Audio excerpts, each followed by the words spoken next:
Why can't you see?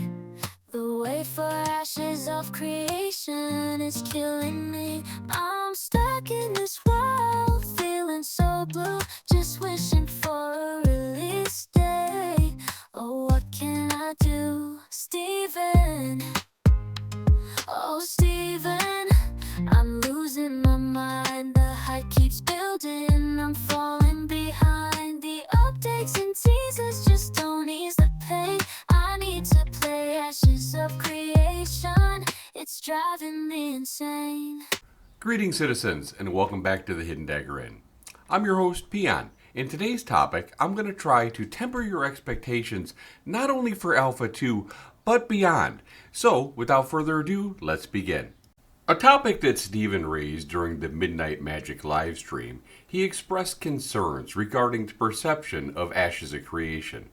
So let's take a brief moment and rewatch that clip so everyone can understand from his own words what he's referring to. We have said time and time again in the past that our alpha will be a true alpha. And I love going out in the community and reading commentary and Discord and reading forums and reading the Reddits and reading our social media and kind of listening to different content creators over the weekends as they have their live shows and as they put out videos during the week. You know, I absorb as much as possible. But as I am watching... 4 to 3.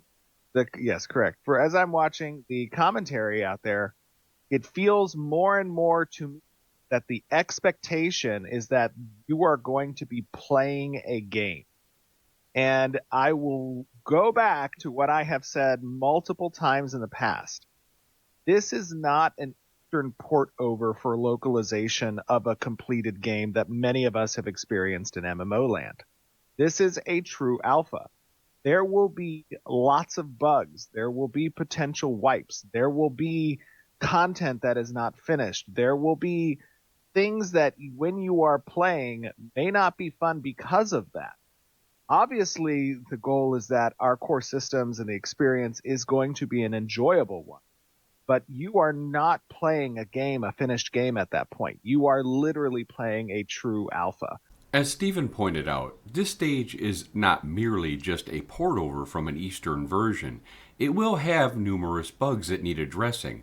Although Margaret did mention that they aim to avoid wipes, this does not guarantee their absence. It's important for players to anticipate and prepare for the possible wipes, and try to find the positive in it, as viewing it as an opportunity for a learning experience is wise. Try experimenting with different classes, explore alternate leveling paths, and help identify unique bugs.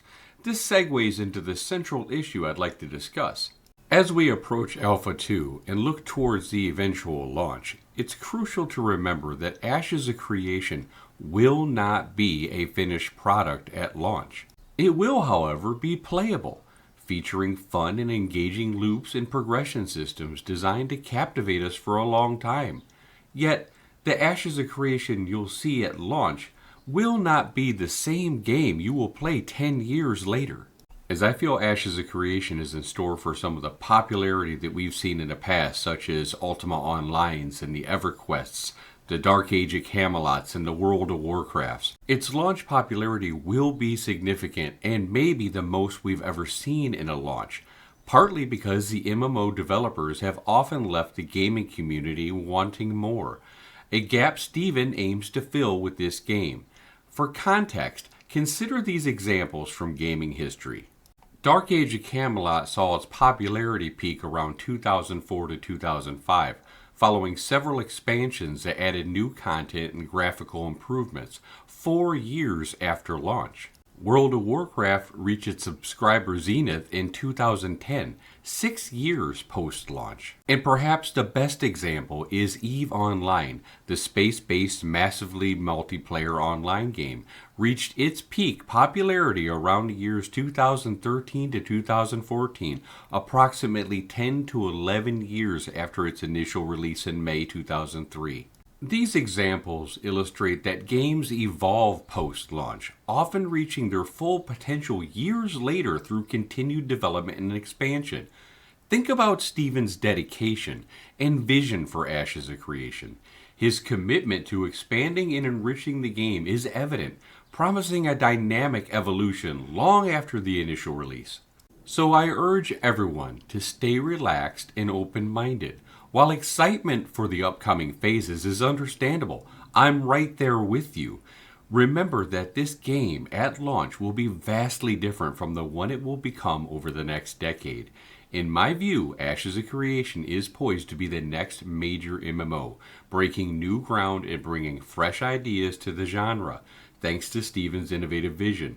As we embrace this journey, let's look forward to discussing how much the game has improved over the years, adopting a long-term perspective akin to planning one's life milestones. I will leave you with this one final thought. You have all most likely heard this many times in your life. Where do you see yourself in 5 years? Certainly you would expect to improve yourself and situation in 5 years.